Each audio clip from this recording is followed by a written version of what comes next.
podcast é um testamento de ideias. E o Papo de Progresso, ele tem um propósito intencional em trazer pessoas que vão te ajudar a inspirar no jogo jogado da vida. Vale lembrar que as pessoas que chegaram onde estão, começaram de onde estavam. Valorize pequenos começos. Hoje eu tenho um convidado pra lá de especial. Dr. Vandenberg, ele é médico, mestre em cirurgia plástica pela Universidade Paulista de Medicina, membro titular da Sociedade Brasileira de Cirurgia Plástica, tem também especialidade em oncologia, com mais de 8.000 cirurgias realizadas, cirurgias plásticas. Correto, doutor? Ok, Gabriel. Obrigado pelo convite, né? Fico honrado com isso aí. Mas, realmente, a minha primeira formação foi cirurgia oncológica. Eu fiz no Hospital C. Camargo, Fundação Antônio Prudente, que é a instituição complementar da USP. E exatamente pelo câncer da mama, né? E outras reconstruções que a gente fazia muito lá, porque existia uma influência de cirurgia reparadora dentro do Hospital do Câncer, e há essa ligação, é que eu fui fazer cirurgia plástica na Escola Paulista de Medicina, onde fiz mestrado, exatamente para não ser aquele cirurgião oncológico metido em cirurgia plástica. Então, eu fui estudar, fiz o tiro de especialista, depois fiz outro concurso para membro titular da Sociedade Brasileira de Cirurgia Plástica, e temos outras titulações também. Porque a medicina você tem que estar estudando continuamente. Sim. Então, você não pode parar, nunca. Até porque vem os mais jovens e você tem que estar up to date, né? Você chega a um ponto que você é professor e tem que se manter um professor atualizado, não aquele professor que dá a mesma aula durante 15 anos. E é isso que pauta a minha vida. Eu nasci em Manaus, fui criado em Recife, fiz Faculdade de Medicina em Recife e vim para São Paulo. E beijo o chão dessa terra, porque aqui que eu fiz todas as minhas titulações, eu sempre fui um aluno muito aplicado, eu fui um estudante muito aplicado, fui um residente, médico residente muito aplicado, sempre encarei minhas coisas muito sérias e que eu acho que a medicina ela foi feita para servir, né? Para servir e para você atuar na dor do próximo, seja qual ela for. Ela pode ser uma dor da estética, ela pode ser uma dor por doença. De qualquer forma, em qualquer especialidade médica, o médico tem a obrigação de resolver a dor do seu paciente. Emocionante. Por que a medicina, doutor? Eu desde pequeno não via outra carreira na minha vida. Eu sempre quis ser médico, eu fui o primeiro médico da família, minha família não existia nenhum médico, eu fui o primeiro. E hoje eu tenho um filho já médico também, que está indo muito bem, o Vandenberg Filho. E tem alguns primos que formaram, tem um irmão médico também. Então, eu acho que hoje nós já geramos 5 na família. Mas tudo que eu fiz foi na luta, fazendo concurso, desbravando.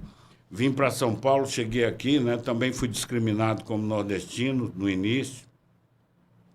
Mas, aos poucos, você com foco e determinação, né? Você vai galgando o seu espaço e não se preocupa nem com a direita nem com a esquerda. Você vai seguir em frente, olhar para frente e fazer a sua parte. Eu acho que, eu volto a dizer, o médico tem um papel fundamental dentro da sociedade, né? Por isso que ele é muito sobrecarregado, ele tem que ser um super-homem, ele não pode ter dor também, ele não pode ter problema e tal. Na hora que eu estou operando, é a hora que eu relaxo. Eu esqueço qualquer problema que eu tenho na hora que eu estou fazendo uma cirurgia, porque me realiza muito. E eu não me arrependo de nada do que eu fiz com relação à medicina. Se tivesse que começar e fazer tudo novamente, faria. Com o maior prazer. É um chamado além de uma profissão? Eu acredito que a medicina e a espiritualidade, elas correm juntas. Elas correm juntas? Eu já tive casos assim que a gente não pode... Aliás, você quando olha para um corpo humano, você mexe esse dedinho aqui, só o fato de você mexer esse dedo, você não pode negar a existência de Deus. São tantas reações químicas, né? Tantos processos que fazem com que você mexa esse dedinho, e você só vai se preocupar com ele quando você não puder mais fazer esse movimento, ou da própria mão, ou de qualquer parte do corpo. Então, não se pode negar a existência de Deus olhando para um corpo humano. Uma das coisas que eu gosto do Martin Seligman, grande pai da psicologia positiva, que ele fala que quanto mais grato nós somos, mais temos a tendência de ser bem-sucedido, e não o contrário. O senhor convive com muita gente há muito tempo. Pessoas que têm otimismo, pessoas que são felizes, pessoas que são dedicadas em buscar o seu progresso, elas têm uma tendência menor em ficar doentes? Exato. E a gente comprova nas reações dos pacientes. A recuperação dos pacientes otimistas, alegres, eles sentem menos dor e recuperam-se muito mais rápido das cirurgias. Uau. Ao passo que aquele paciente, que ele é complicado, tudo é difícil, esse aí demora mais o tempo de recuperação dele e complica mais também. Porque, infelizmente, existem as complicações, né? Existem livros que falam que em qualquer especialidade você tem as complicações. Uma delas, infecção, você lida com vírus, você lida com bactéria. Então, você não pode prever. Existe, por exemplo, situações, você vai operar em cirurgia geral, um abdômen agudo, que é uma perfuração de vesícula, uma perfuração de apêndice, já existe uma infecção instalada e esse paciente tem um risco altíssimo de ir para uma septicemia. Então, esse paciente, você entra para uma cirurgia já sabendo que você vai encontrar e já sabendo que você vai enfrentar alguns dias até esse paciente se recuperar. Terapia intensiva, então todos esses cuidados necessários para fazer esse indivíduo voltar a se reequilibrar. Porque a cirurgia, ela é uma agressão, né, ao organismo. E a complicação é outra agressão, a infecção mais ainda. Isso tudo vai minando essa homeostase do indivíduo. Então, os pacientes que são otimistas, alegres, isso na prática clínica de 30 anos de cirurgia, a gente percebe claramente. E eu tenho um caso, Gabriel, muito interessante. Tem um hospital aqui na Rua Cubatão, chamado Hospital Santa Rita, Casa de Saúde de Santa Rita. Eu tive uma paciente lá que ela passou 20 anos passando na porta do hospital e ela dizia, eu ainda vou ter um câncer, vou internar aí, vou morrer aí. E ela teve um câncer.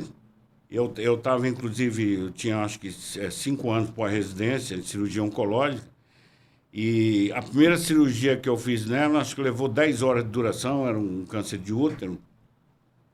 E ela dizia, doutor, o senhor ficou 12 horas aí, mas não vai ter jeito. Eu digo, pelo amor de Deus, eu estou fazendo a maior força para devolver, para restabelecer você, e você me dizendo isso nesse pessimismo.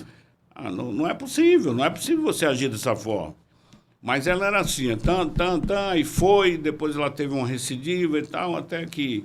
Mas assim, isso comprova, quer dizer, que a palavra tem poder, né? Muito. Que você pensa tem poder. Então, se você é uma pessoa positiva, se você é uma pessoa que procura ser feliz, né? Procura ter bons momentos, procura fazer das pequenas coisas o melhor, né, dos néctares, né?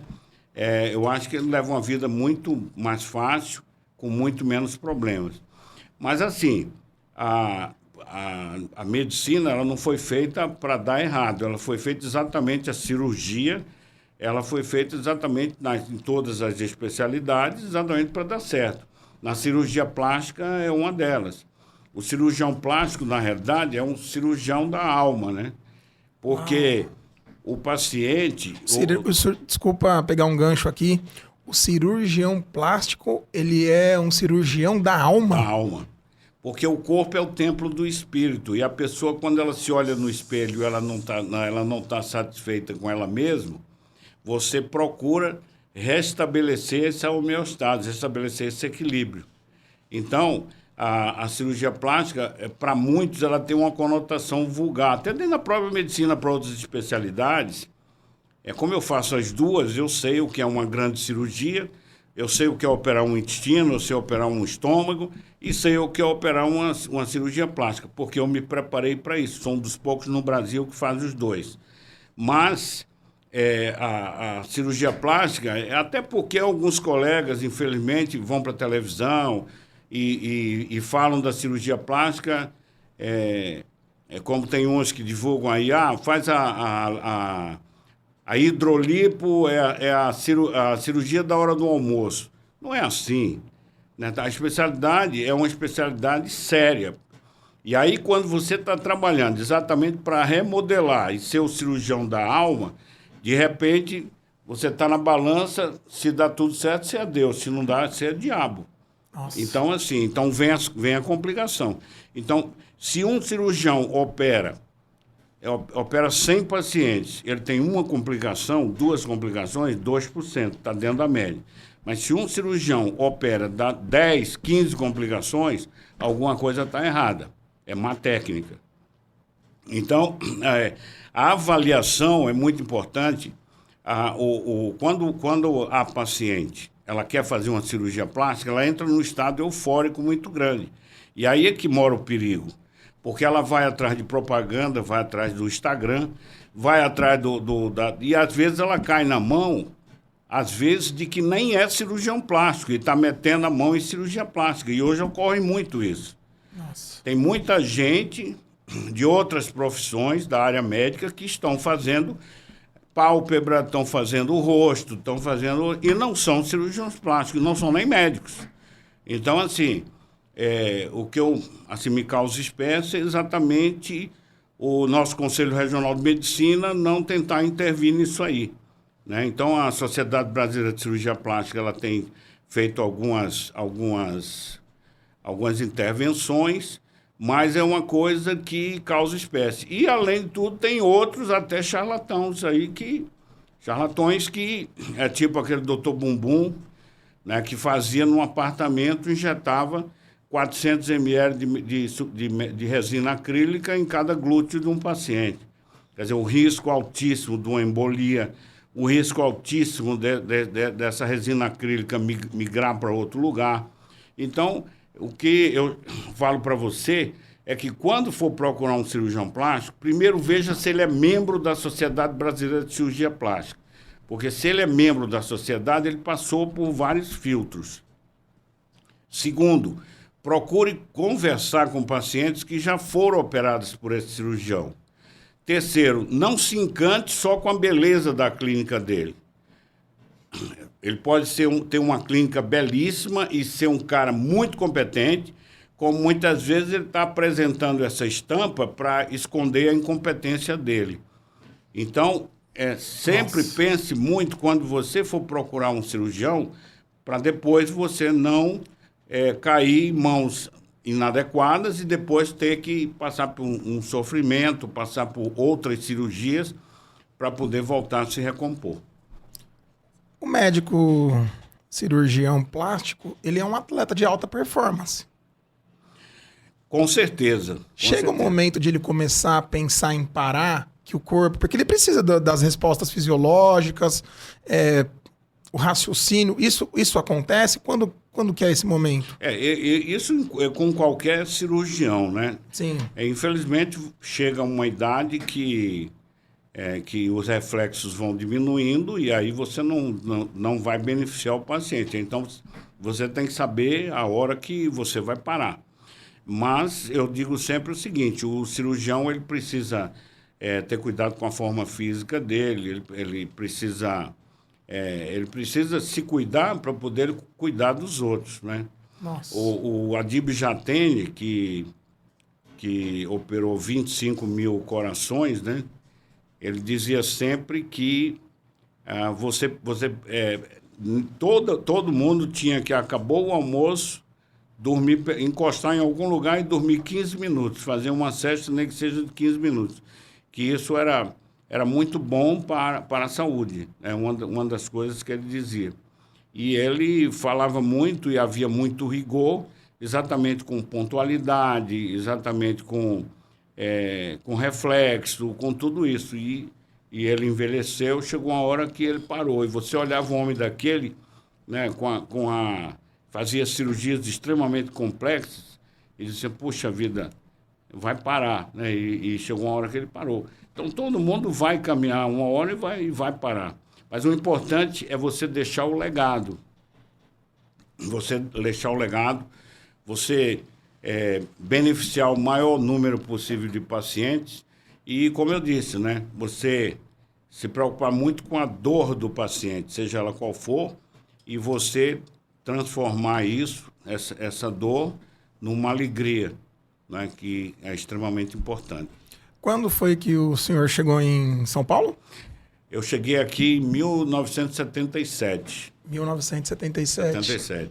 Terra das oportunidades, né? Eu fui para o Hospital Segamar, fiz um ano de cirurgia infantil. Eu achei que uma época que eu ia ser cirurgião pediátrico, eu fiz um ano de cirurgia infantil, mas realmente não era a minha praia. Eu vi que me preocupava muito operar aquelas criancinhas muito pequenas, né, prematuras e tal, e aquilo me estressava muito, e eu dizia, não, realmente... E aí eu fiz o concurso para o Hospital do Câncer, passei em 3º lugar, eram 4 vagas, e aí fiz 3 anos. Aí, como eu falei, saí, depois fui para a Escola Paulista de Medicina, e aí fiz todas as minhas titulações. Tem um paradoxo aqui que eu tô refletindo, vou tentar trazer essa pergunta, porque a cirurgia plástica, ela traz a autoestima, ela traz a questão da vitalidade da alma. E a oncologia, ela traz, assim, de momento, um impacto, né? Como que é lidar com esses dois extremos? Veja só, por exemplo, no câncer da mama, a mulher, quando ela tem o diagnóstico do câncer de mama, a mama representa 2 grandes aspectos. Primeiro é a vida através da amamentação. O segundo é a sensualidade. Então, ela se vê amputada de saída nesses 2 aspectos. O terceiro pode ser que eu não dure muito porque eu estou com câncer. E não é bem assim, né? Hoje, com o tratamento, a evolução da quimioterapia, da própria cirurgia, de tudo, você tem uma perspectiva muito grande de cura nos casos iniciais. Daí, a necessidade de se fazer uma prevenção, quer dizer, a paciente procurar o primeiro sinal de alguma coisa na mama, um caroço, uma depressão, o bico saindo secreção e de repente começa a sair secreção sanguinolenta, ou uma úlcerazinha no bico que não cicatriza, procurar imediatamente um médico para fazer exames e se fazer, no caso, se fazer um diagnóstico, fazer uma detecção precoce.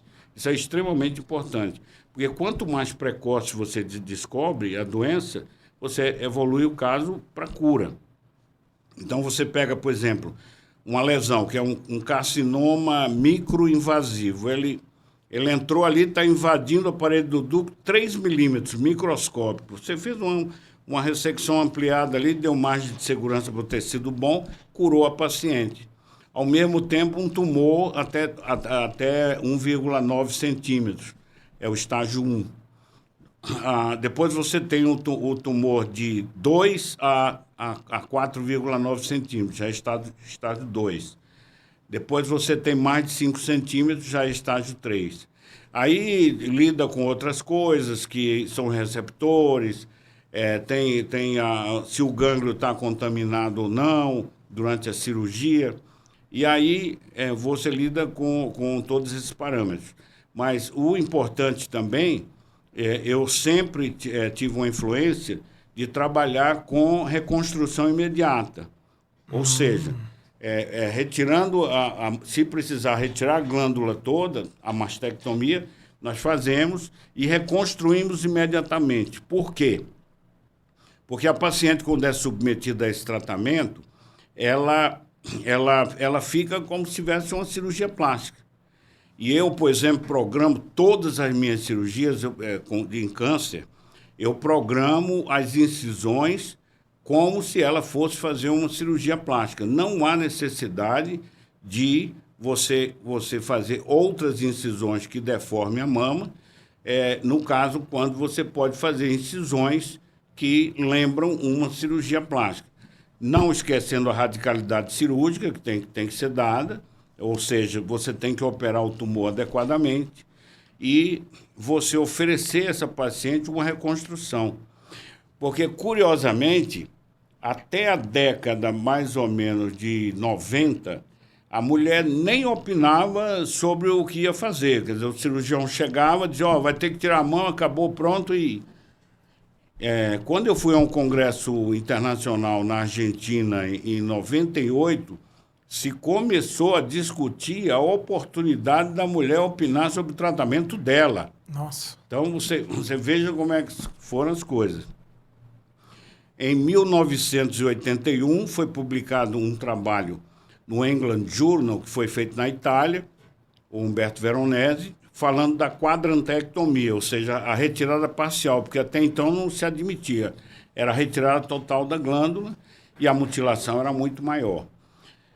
Então, o que eu falo é o seguinte, desde que o cirurgião indique adequadamente, opere adequadamente, a volta desse tumor no local é muito difícil, desde que você trate essa paciente adequadamente.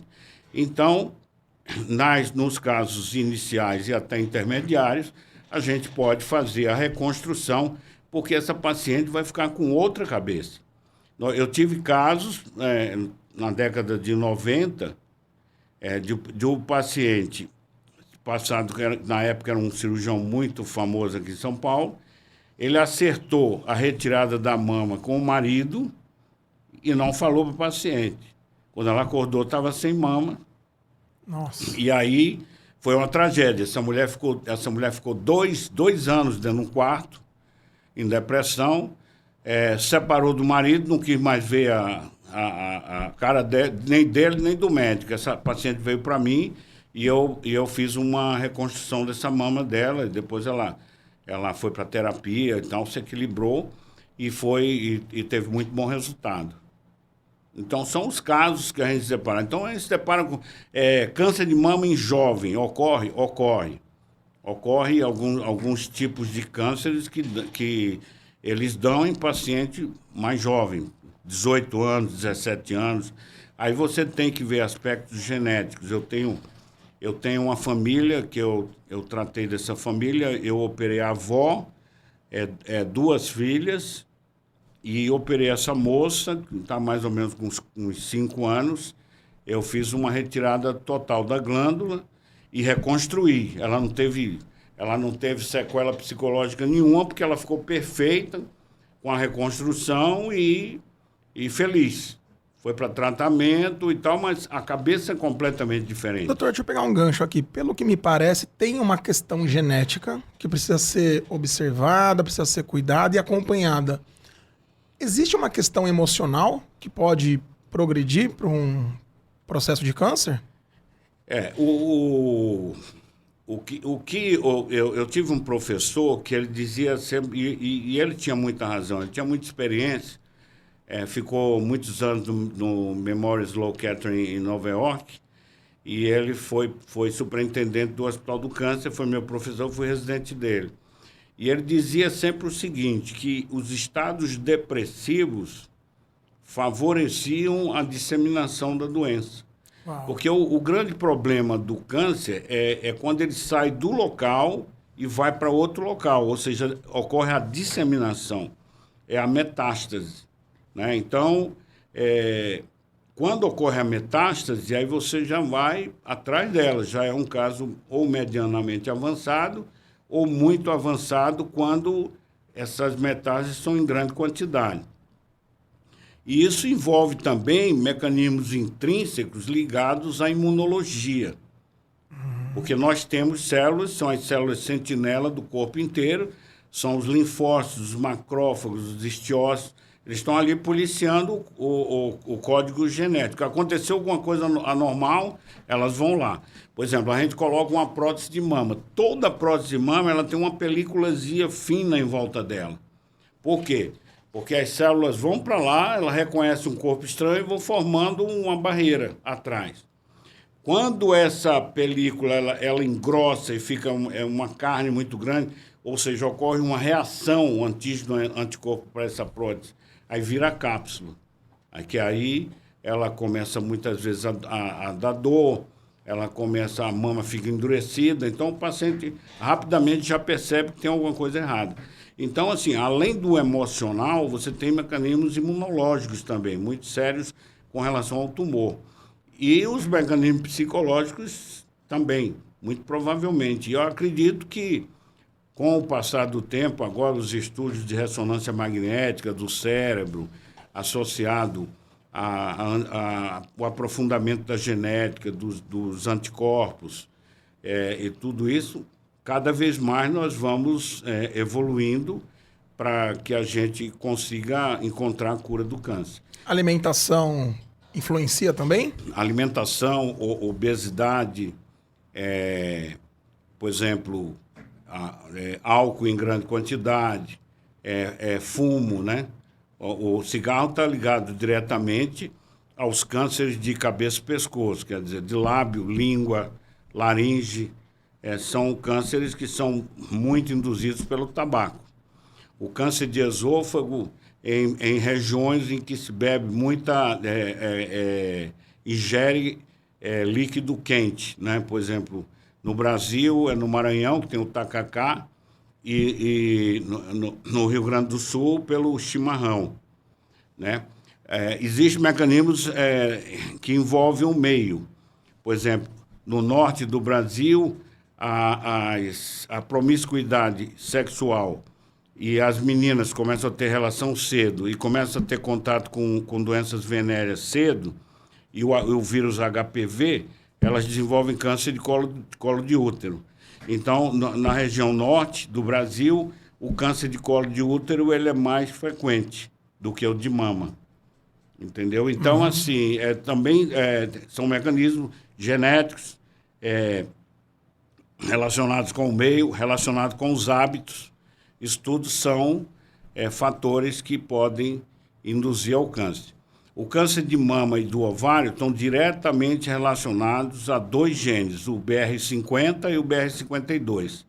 Esses genes já estão bem estudados e pacientes que têm esses genes, eles são monitorados de perto e, geralmente, quando você faz um mapeamento da família, você encontra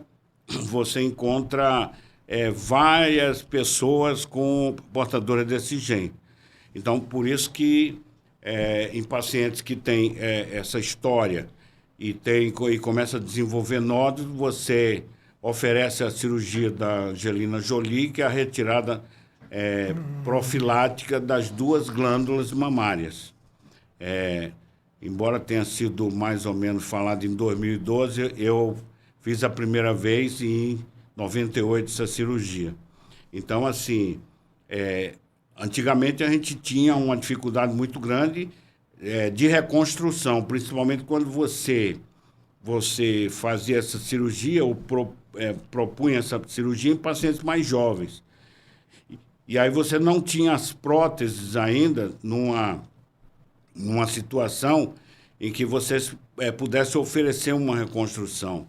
Então, hoje nós já temos principalmente uma prótese que chama Dual Lumen.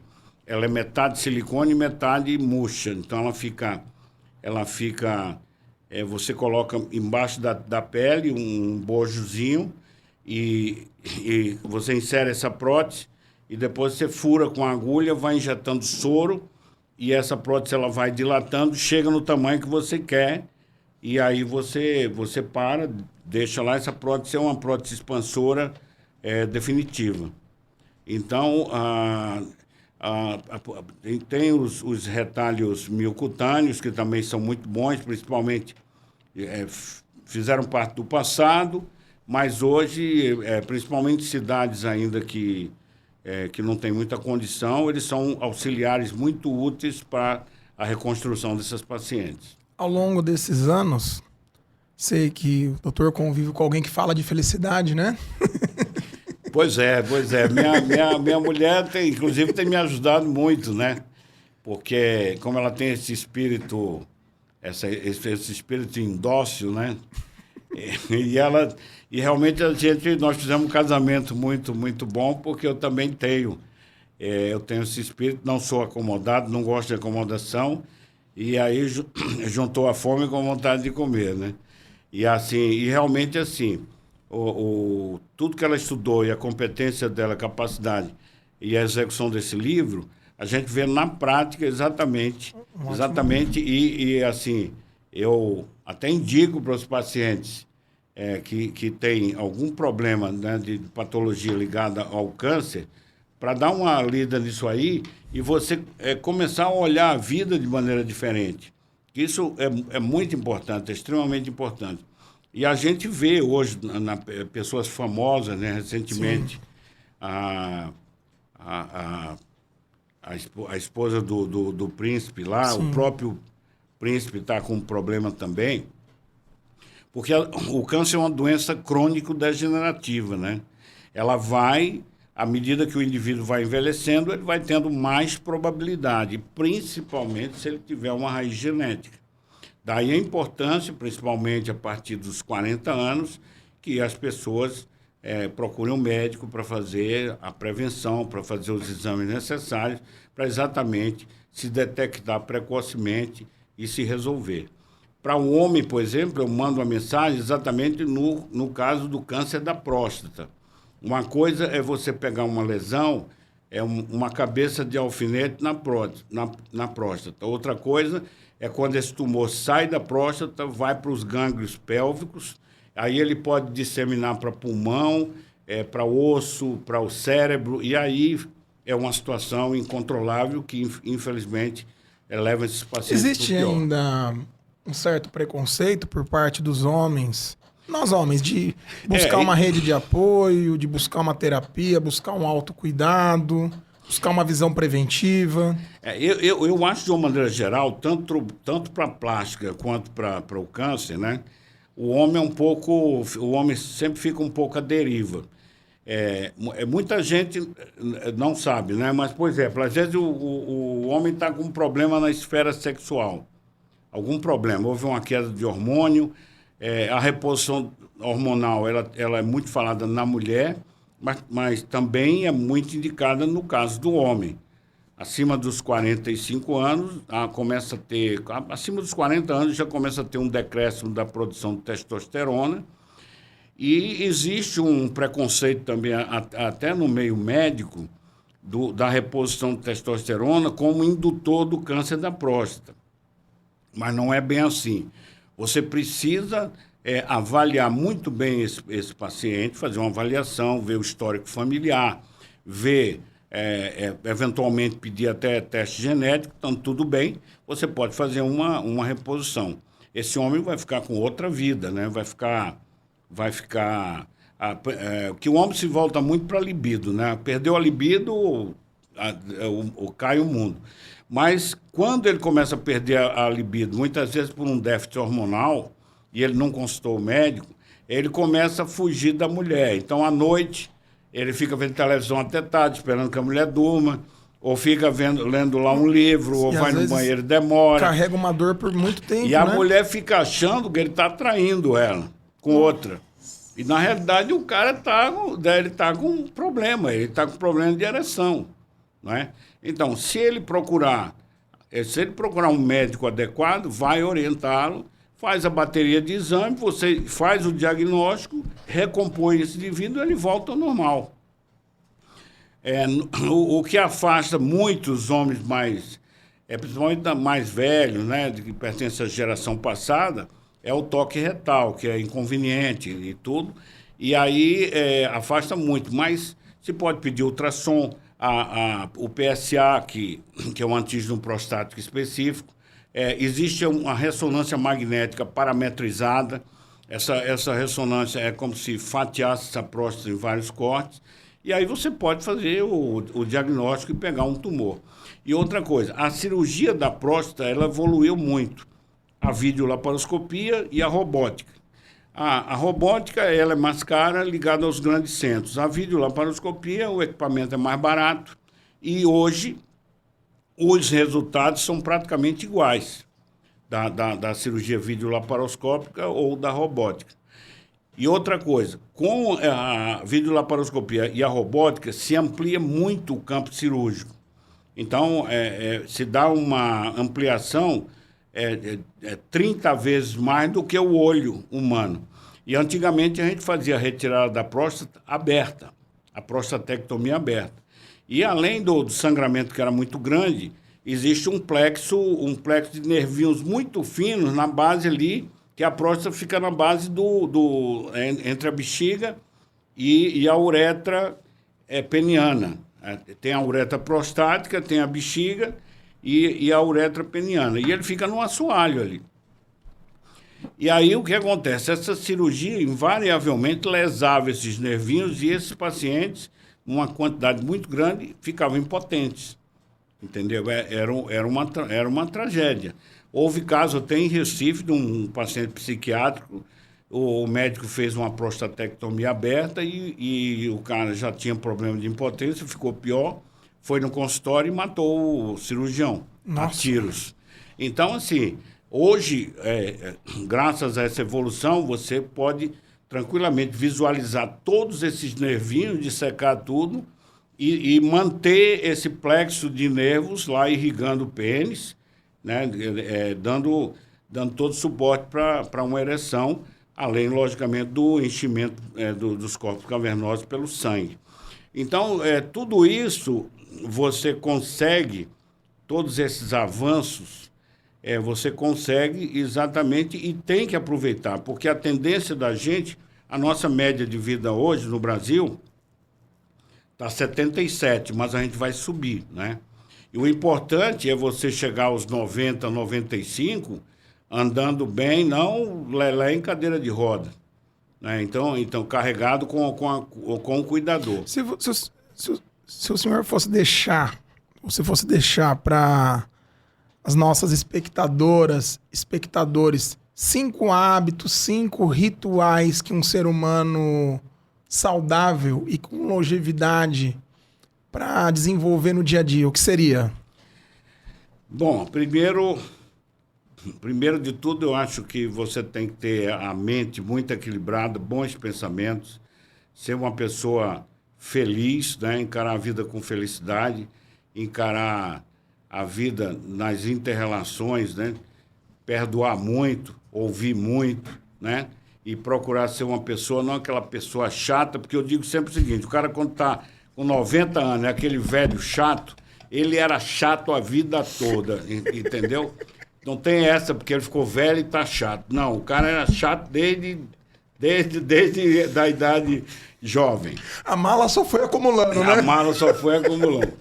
Outra coisa é se alimentar bem, dormir bem, né? Exercício físico, tá certo? Procurar sempre o médico para fazer seus controles, né? E procurar desempenhar bem seu papel dentro da vida que lhe pertence, dentro da comunidade, dentro das inter-relações, e ajudar as pessoas também, porque eu acho que quando você ajuda o próximo, você também recebe uma dose de felicidade, porque tudo na vida é a lei do retorno, né? Você dá, você recebe. Infelizmente, aquele dando que se recebe foi mal empregado, que levaram isso para a política. Mas não, eu acho que nas inter-relações, se você faz isso, o universo te retribui. Total. E eu acredito muito nisso. Ao longo dos anos, doutor, uma pergunta profunda, posso? Pode. Já vivenciou algum milagre? Já, o que a gente considera milagre, né? Já, assim, coisas que você... tem coisas que são... o que a gente fala inexplicáveis aos olhos normais do humano, né? E o médico, ele na vivência dele, ele se depara muito com...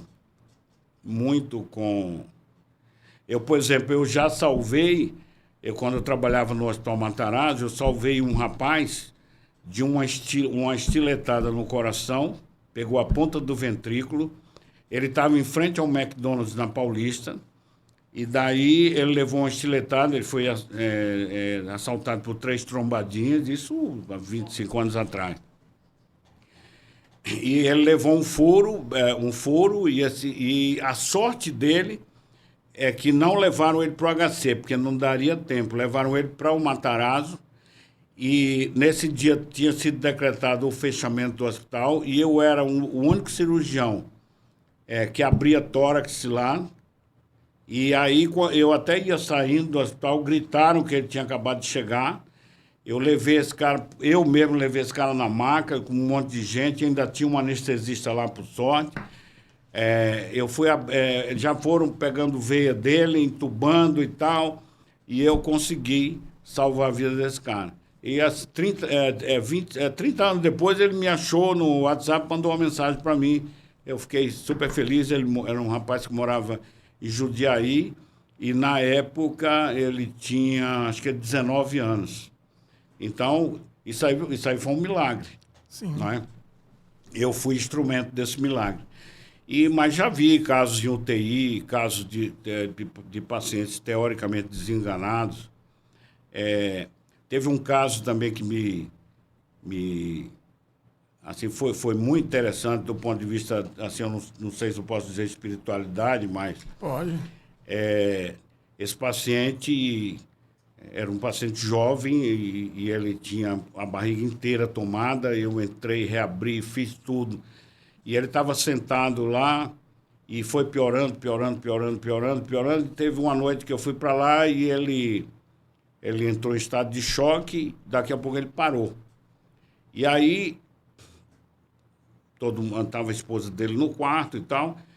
E eu fiquei mais um pouco, ele estava parado. Passou uns 5 minutos, já veio o pessoal para preparar e tal. E daqui a pouco ele sentou na cama, ele tinha parado mais de 5 minutos. Ele sentou na cama, falou: doutor Vandenberg, chame minha esposa, que ela tinha saído. Aí peça para ela abrir a Bíblia. Aí ele abriu a Bíblia, leu um salmo para mim, ela leu o salmo e ele deitou. Então, assim, eu não vou falar, né, isso a gente está contando como fazendo parte das coisas que a gente teve na medicina. Mas a medicina é uma ciência, assim, suas mais variadas especialidades. Eu acho que você ser médico e desempenhar bem é um dom de Deus. Sim. Tá certo? A cirurgia plástica está aí para oferecer uma gama enorme de possibilidades de você melhorar o indivíduo.